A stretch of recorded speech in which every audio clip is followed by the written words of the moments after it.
আসসালামু আলাইকুম আমার প্রিয় আপু ভাইয়ারা, কেমন আছেন সবাই? আশা করছি আপনারা সবাই খুব ভালো আছেন। যে যেখানে আছেন সুস্থ আছেন, নিরাপদে আছেন। আলহামদুলিল্লাহ, আল্লাহর অশেষ রহমতে আপনাদের দোয়া এবং ভালোবাসায় আমিও কিন্তু বেশ ভালো আছি। যে যেখান থেকে আজকের এই ভিডিওটি দেখছেন বা দেখবেন, সবার সুস্বাস্থ্য কামনা করে আমার আজকের এই ভিডিওটি শুরু করছি। গত 2-1 দিন ধরে টিপটিপ করে বৃষ্টি হচ্ছে, আর এদিকে এই যে দেখতে পাচ্ছেন একটা মুরগি, এটা কিন্তু আমার মুরগি ছিল, যেটা হারিয়ে গিয়েছিল প্রায় 1 মাস 15 দিনের মতো।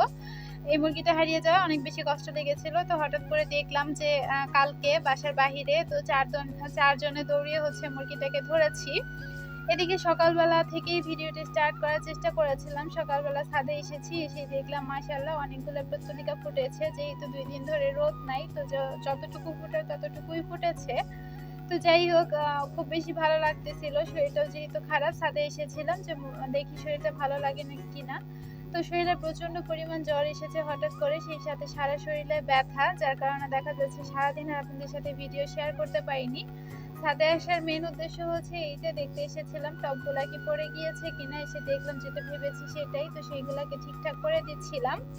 আর গতকালকে বিকালে আমি 2টা করলার চারা রাস্তায় পড়েছিল, অনেকগুলো গাছই আসলে রাস্তায় ছিল, সেখান থেকে তুলে নিয়ে এসে বসিয়ে দিয়েছি। এই যে এখানে 2টা করলা চারা বসিয়েছি, আর আমার এই যে এই করলা গাছ থেকে 2টা করলা মাশাআল্লাহ খাওয়ার কিন্তু উপযুক্ত হয়ে গেছে। এখন এগুলাকে খাবো না বীজ বানাবো সেটাই চিন্তা করতেছিলাম। তো যাই হোক, দেখতে সুন্দর লাগছিল, যার কারণে আর ছিঁড়তে পারিনি, আর ছিঁড়তে ইচ্ছেও করেনি। তাই ভাবলাম যে কাছেই থাকুক, 2টা করলা নিয়ে গিয়ে আর কি করব। পরবর্তীতে দেখলাম আপনাদের ভাইয়া করলা নিয়ে এসেছে, ভাবলাম যে এই 2টা তাহলে খাওয়া যাবে। আর এদিকে এই যে এটাকে আসলে কি লিলি বলে আমি জানি না, সেটাও পড়েছিল। আর এই যে এটা কি শাক, আপনারা একটু আমাকে কমেন্টে জানাবেন, আর এটা কি খাওয়া যায় কিনা। আমি তো জানি এটা আলু শাক, কিন্তু কি আলু সেটা জানি না। তো আমার আম্মু বললো যে এটা নাকি খাওয়া যায় না, তারপর আমি পুঁতে দিয়েছি। ভাবলাম আপনাদেরকে জিজ্ঞেস করে নিই। তো যারা যারা জানেন আমাকে একটু কমেন্ট করে জানাবেন যে এটা কি খাওয়া যায় কিনা। যদি খাওয়া যায় তবে রাখবো, যদি না খাওয়া যায় তবে ফেলে দিব। এদিকে সারাদিন শুয়েছিলাম, হঠাৎ করে আমি বলতেছে চা খাবে, তো চা বানাতে এসে দেখি রান্নাঘরের অবস্থা এইরকম। সকালে আর নাস্তা বানাতে পারিনি, আটা ছিল না, যার কারণে নাস্তা হোটেল থেকে কিনে এনেই খাওয়া হয়েছে। তো এখন ভাবলাম যে রান্নাঘরটা ক্লিন করে নেই, যেহেতু রান্না করতে হবে রাতের জন্য। আর এই ভিডিওটা কিন্তু আজকে এই সন্ধ্যা 6টা থেকে করা। তো একবার ভিডিওটা আমি পুরোপুরি রেডি করেছি, ভয়েস ওভারও করেছি, কিন্তু লাস্ট টাইমে যেটা হয় সেটা ফোনে চার্জ ছিল না, ফোনটা বন্ধ হয়ে যায়, যার কারণে এই ভিডিওটা দেখা যাচ্ছে ভয়েস আছে কিন্তু কোনো ভিডিও ক্লিপই নাই। তো সেই ভিডিওটা আমাকে আবার এডিট করে তারপর আবার ভয়েস দিয়ে আপলোড দিতে হবে, একটু দেরি হবে। ভেবেছিলাম যে দিব না, আমার অনেক আপুরে আমার ভিডিওর অপেক্ষায় থাকেন, যার কারণে ভিডিও দেওয়া। তো যাই হোক, আপনাদের সাথে কথা বলতে বলতে এই যে আমি থালাবাটিগুলো ক্লিন করে নিয়েছিলাম। বেশ অনেকগুলো থালাবাটি জমে গিয়েছিল, তাই ধাপে ধাপে ক্লিন করে নিব, কারণ বেসিনটা যেহেতু ছোট সব থালাবাটি একবারে ধরবে না, আর যেহেতু অনেকগুলো জমে গিয়েছে। তো অসুস্থ থাকলে দেখা যাচ্ছে সংসারে কোনো কাজেই মন বসে না, আর আমার তো একেবারেই না। 2 দিন ধরে কি হয়েছে সেটাও বুঝে উঠতে পারছি না, এত বেশি বেখেয়ালি হয়ে যাচ্ছি। এই যে কাজকর্ম করতেছিলাম, কাজকর্ম করতে গিয়েও দেখা যাচ্ছে যে একটা অঘটন ঘটিয়ে ফেলেছি। তো ভিডিও জুড়ে থাকেন, অবশ্যই জানতে পারবেন। এদিকে আপনাদের সাথে কিছু কথা শেয়ার করি। লাইফে সবচেয়ে বড় বেইমানি যেটা করে সেটা শ্বশুরবাড়ির লোকজন।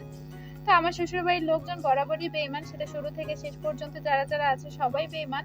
তো যাই হোক, কি হয়েছে সেটা শেয়ার করতেছি। আপনারা তো জানেন আমার ভাসুর আমার এখানেই ছিল। তো 8 মাস, এর আগে ছিল 3 মাস, এর পরে 8 মাস। তো এতদিন একটা লোক আমার বাসায় থাকার পর সেই লোকটা যখন চলে যায় তখন আসলে খারাপ লাগে। তো আমাদেরকে বলে গিয়েছিল উনি চাকরির উদ্দেশ্যে যাচ্ছে, যে ওনার চাকরি হয়েছে, কিন্তু পরবর্তীতে জানতে পারলাম উনি ওনার ওয়াইফের কাছে ফিরে গেছে। এখন আমার প্রশ্ন এটা জানিয়ে গেলে কি আমাদের খুব বেশি ক্ষতি হতো, নাকি আমরা যেতে দিতাম না? উনি এখান থেকে আসার পর, মানে এখানে আসার পর থেকে ওনার জামা কাপড় দেখা যাচ্ছে, যেহেতু ঈদের সময় এসেছি, ঈদের সময় আমি নিজের টাকা দিয়ে জামা কাপড় কিনে দিয়েছি, সেই সাথে মাঝে মধ্যে হাত খরচ লাগবে, সেটা আপনাদের ভাইয়াই দিয়েছে। তো আমার প্রশ্ন আমরা তো, আমাদেরকে জানিয়ে গেলে তো উনি পরবর্তীতে আবার এখানে আসতে পারতো, যেহেতু এবার নিয়ে উনি দ্বিতীয়বার এসেছিল, না জানিয়ে গিয়েছে। আবার যদি ওইখানে ঝামেলা হয় তৃতীয়বারের মতো আমার এখানেই আসবে, তো তখন কি ওনাকে আমার জায়গা দেওয়াটা ঠিক হবে কিনা সেটা আপনারা কমেন্ট করবেন। তবে আমার মনে হয় আমি দ্বিতীয়বার আর জায়গা দিব না। আপনাদের ভাই আমাকে বলে দিয়েছে ওনার সাথে যাতে কোনো যোগাযোগ না করি, সেই সাথে উনি ফোন দিলে যাতে রিসিভ না করি, কি করবে করুক। তো তো যাই হোক, এদিকে আপনাদের সাথে কথা বলতে বলতে থালাবাটি ক্লিন করে নিয়েছি। আর এদিকে মশলা আচারের অবস্থা খুবই খারাপ, যেহেতু আজকে দুপুরবেলা পুঁটি মাছ ভুনা করেছিলাম, তেল ছিটে দেখা যাচ্ছে মশলা ছিটে একদম অবস্থা খারাপ ছিল।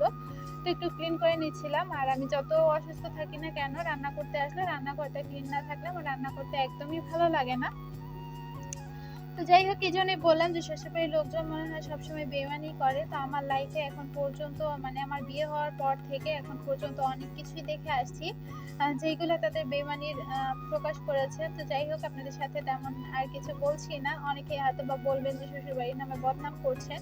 এটা বদনাম না, শুরু থেকে শেষ পর্যন্ত এখন আমি যা কিছু হয়েছে আমার সাথে বা ঘটেছে সবকিছু আপনাদের সাথে শেয়ার করার চেষ্টা করেছি। আর রান্নাঘরের পূর্বের লুক তো দেখেছেন, আর এই যে পরিষ্কার করার পর রান্নাঘরের অবস্থা। তো ছোট্ট রান্নাঘরটা এভাবেই পরিষ্কার এবং পরিপাটি করে রাখার চেষ্টা করি। ইচ্ছে ছিল আপনাদের সাথে ট্যুর আকারে শেয়ার করব, সেটা তো সম্ভব হয়ে ওঠেনি, তাই এভাবেই শুরুতে আপনাদেরকে দেখিয়ে দিয়েছি। আর আজকে আবার আরেকটু দেখিয়ে দিলাম। কেমন হয়েছে একটু করে ছোট্ট করে কমেন্টে জানিয়ে দিবেন।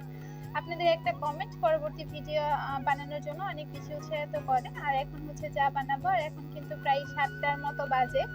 তো বুঝতেই পারছেন একটা ভিডিও বানাতে কত বেশি চাপ লাগে। তো এদিকে আপনাদের ভাইয়া লাঞ্চে খাবার আসার সময় হচ্ছে বাজার করে নিয়ে এসেছে। তো এখানে ডিম ছিল, সেটা বের করে নেই। বাবু যেহেতু খেলা করতেছে গাড়ি নিয়ে, তো ভয়ে হচ্ছে তাড়াতাড়ি ডিমটা বের করে নিলাম, কারণ যে কোনো মুহূর্তে হচ্ছে ও ভেঙে ফেলতে পারে। এদিকে হচ্ছে চার মধ্যে যা যা লাগে সবকিছুই দিচ্ছিলাম। আর চা বসিয়ে দিয়ে যেহেতু ধৈর্য ছিল না, একটা কাজে গিয়েছিলাম, আর এসে দেখি যে চা পড়ে অবস্থা খারাপ। তো দৌড়ে আসতে আসতে চার অবস্থা কিন্তু পরে বেশ যাত অবস্থা হয়ে যায়। তো চুলাটা সাথে সাথেই অফ করে দিয়েছিলাম, কিন্তু লাভ নাই, পুরো চুলার অবস্থা খুবই খারাপ হয়ে গেছে। একটু অন্যমনস্ক হওয়ার জন্য দেখেন কি একটা দুর্ঘটনা ঘটে যেতে পারতো। এই মুহূর্তে কিন্তু চুলাটা ফেটে যাওয়ারও ভয় ছিল, কিন্তু আলহামদুলিল্লাহ ভাঙেনি। এর জন্য আল্লাহর কাছে লাখ লাখ শুকরিয়া। তবে শখের জিনিসের উপর যখন এভাবে নির্যাতন হয় তখন আসলে অনেক বেশি খারাপ লাগে। তো ওই যে দেখতেই পাচ্ছেন চাপাতি করে কি একটা অবস্থা। তো আমি চামিচ দিয়ে তুলে দেওয়ার চেষ্টা করছিলাম, তো আম্মু বলতেছিল যে দাগ পড়ে যাবে। পরে বললাম যে অলরেডি দাগ পড়ে গেছে, আর এগুলো যদি না তুলে দেয় এগুলো একদম বসে যাবে, পরবর্তীতে আর পরিষ্কার করতে পারবো না, পরে আরো বেশি দাগ পড়ে যাবে। তো যাই হোক, এদিকে যতটুকু সম্ভব ততটুকু চাপাতি এগুলো আমি চামিচ দিয়ে তুলে ফেলার চেষ্টা করেছি। আর এখন হচ্ছে চারজনের জন্য চাটা নিয়ে নিচ্ছি। আমার শ্বশুর ছিল না, উনি হচ্ছে আমার শাশুড়ির কাছে গিয়েছিল, মানে 2 নাম্বার যে শাশুড়ি ওনার কাছে গিয়েছিল। তো আজকে এসেছে, তো ওনার জন্য হচ্ছে চা বানাচ্ছি। তো আম্মুকে মনে মনে বকা দিচ্ছিলাম যে উনি যদি চা বানাতে না বলতো আমার চুলাটার উপরে এতটা নির্যাতন হয় না। তো যাই হোক, চাগুলা হচ্ছে দিয়ে এসে আমার চাটা খাওয়ার সময় পাইনি, কারণ ভিডিও তো আমাকে আবার আপলোড করতে হবে। চাটা ওভাবে রেখে এখন বাজারগুলা গুছিয়ে নিচ্ছি। এখানে অনেকদিন আগে আপনাদের ভাইয়ের কাছে হচ্ছে কাঁচকলা খেতে চেয়েছিলাম, তো অনেক খেতে ইচ্ছে করছিল সেটা আনার জন্য। তো এখানে করলা এনেছে, বেগুন এনেছে, তারপর হচ্ছে লবণ এনেছে, পাখির খাবার এনেছে, মূলা শাক এনেছে। তো দেখা যাচ্ছে এগুলো এখন ফ্রিজে রেখে দিব, সেভাবে আর গোছানোর মতো সময়টা আমার হাতে নেই। আর শাকটা পরবর্তীতে বেছে নিব।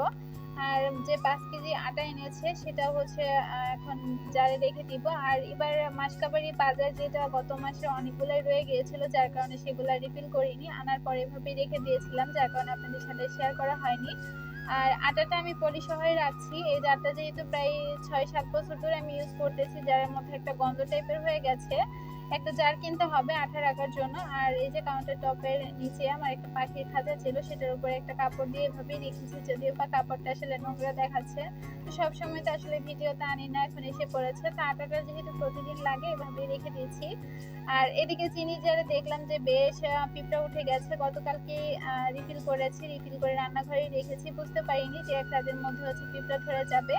এখানে আমি হচ্ছে কিছু দারচিনি, এলাচ আর লবঙ্গ দিয়ে দিব, যদি চলে যায় তো চলে যাবে, কিন্তু এখন এদেরকে দাঁড়িয়ে ছাড়ানোর মতো সময় আমার হাতে নাই, আর ধৈর্যটাও নাই, যেহেতু মাথাটা আসলে খুব বেশি খারাপ লাগতেছে। এখন চিন্তা করতেছি যে স্যালাইন করবো কিনা, কারণ প্রেশার একদমই কমে গেছে, সেটা কোনো মতেই হাই হচ্ছে না। তো যাই হোক, শুকিয়ে এনেছে, সেটাও আর এভাবে রাখলাম না, এই বক্সে শুকিয়ে রাখি সেটা এভাবেই রেখে দিলাম। আর এখন হালকা করে আবার হচ্ছে টপটা মুছে এই যে যেটাতে চা বানিয়েছি সেটা হচ্ছে একটু ধুয়ে নিচ্ছি। তো যাই হোক, আমার কথা এবং কাজে যদি ভুল ত্রুটি হয়ে থাকে অবশ্যই ক্ষমা সুন্দর দৃষ্টিতে দেখবেন। ভিডিওটা কেমন লেগেছে সেটাও জানাবেন। আর এখন হচ্ছে এই যে শাকগুলা বেছে নিচ্ছি। দেখা যাচ্ছে এখনকার শাকগুলা ভালো লাগে না, শীতের দিনের সবজি, সেটা শীতের দিন খেতেই ভালো লাগে। এই নিয়ে আপনাদের ভাইয়া 3 দিন নিয়ে আসছে। তো শাকগুলো দেখা যাচ্ছে রাতে রান্না করলে আর খাওয়া হয় না, অর্ধেক শাক ফেলানো হয়, যার কারণে আজকে রান্না করবো না, পরদিন দুপুরে হচ্ছে ভাজি করে ফেলবো। আর মূলা দিয়ে হচ্ছে শুটকি দিয়ে রান্না করব। তার একটু ছোট টাইপের মূলা হলে সেটা শুটকি দিয়ে খেতে বেশ ভালো লাগে। তো আমি এখানে হচ্ছে এইগুলা করছিলাম, আর আমার বাচ্চাটা কিন্তু খেলা করছিল তার গাড়িটা নিয়ে। তো যাই হোক, ওভারঅল ভিডিওটা কেমন লেগেছে ছোট্ট একটা কমেন্টে জানাবেন। ভালো লাগলে ফ্রেন্ড এন্ড ফ্যামিলির মাঝে শেয়ার করতে পারেন।